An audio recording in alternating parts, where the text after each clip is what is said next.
ආයිබෝවන් හිතවතුනි. අද මම ඔයාලට කියලා දෙන්නේ බෙහෙත් ඖෂධ දෙකක් කියලා. මොකද්ද?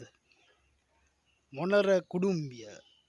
මොනරේකුගේ පිලක් වගේ තමයි මෙයාගේ මේ මල් කලඹ තියෙන්නේ. හොඳින් බලන්න. දම් පාටයි බොහෝ දුරට විල්වල විල් ලිපනැල්ලේ කැලෑවල වගේ තියෙනවා. මේක ඊටාම ගුණදායක බෙහෙතක්. විශේෂයෙන්ම සිංහල වෙද මහත්වරු යෝජනා කරනවා මේවා ඇස් සඳහා කැඳ හදලා බොන්න ඊටාම වටිනා කියන ශාකයක්. මේක තියෙනවා නම් නැති කරගන්න එපා. කොහොම හරි මේක හදාගන්න බලන්න. ඊටාම වටිනා කියන ශාකයක්. මේක වෙල් වල තියෙනවා සමහර ඔය බොංචි කොටු වල වගේ දේවල් තියෙනවා. ඒවා ගන්න එපා. පොඩ්ඩක් බලලා ගන්න. මොකද වස විස එකතු කරන කාලයක් මේක. ඒක නිසා බොහොම පරිස්සමෙන් ගලවල් හොයලා බලලා බොන්න ඊටාම වටිනා ගුණදායක බෙහෙතක්. මේක මොනර කුඩුම්බිය. හොඳයි මතකයි. තව බෙහෙතක් තියෙනවා අංක 2. මම දෙකක් තියෙනවා කියලා කිව්වනේ. ඒක මොකද්ද? යටිනාරං. මම ළඟ තියෙන්නේ.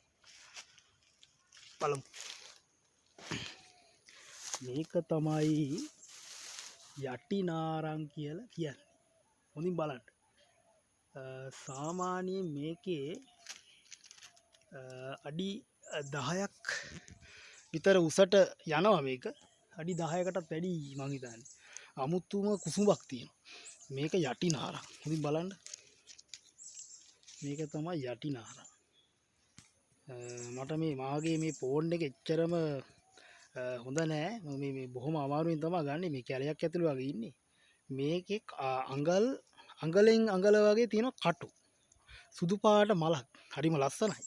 මේක කැඳ හදලා බොනවා. මරු අප්පා. මේක මාර රසයි. දියවැඩියාව, වාත අමාරු, හන්දි අමාරු, දනිස් අමාරු තියෙන අය ගොඩාක් මේක හොයාගෙන එනවා. හැබැයි මේවා දකින්න නෑ. මේවා තියෙන්නේ සාමාන්‍යයෙන් ගම්මාන ඇතුලේ. මේක මේ තියෙන ගහ විශාල ගහක්. මේක නිකන් අමුතුම මේ හොඳ කරන්න බැරි රෝගත් හොඳ වෙනවා. මේ වගේ කොළ තමයි ගන්නෙ.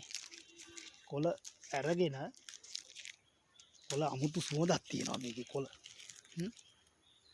මාර අමුතු සුවඳක් එනවා මේකේ. හරිද? මේක මාර සුවඳයි. ඔයාලා බලන්න. යටිනාරං කියලා හොයන්න සාමාන්‍යයෙන් ගම්බද ඉන්න සීයලාගෙන් මාමලාගෙන් ඇහුවොත් මේක කියලා දෙයි. මේකේ එක එක කුල වර්ගයක් තියෙනවා. සාමාන්‍යයෙන් ගල් මොරටු කියලා තියෙනවා එකක්. ඒකත් හොයලා බලන්න. මම හොයලා තිබුණොත් කියන්න. හොයා නොබලා භාවිතා කරන්න එපා. හැබැයි මේක කැඳ මම බීලා තියෙනවා. ඊටාම රසවත් වීමක් ඇඟට හරීම සොෆ්ට්. ඊටාම මාර ෆන් මේක බිව්වොත්. ඇත්තටම මේකේ කැඳ හරිම රසයි.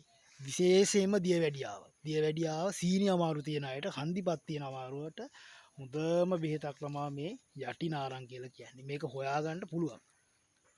තියෙනවා නම් විනාශ කරලා කපලා දාන්න එපා.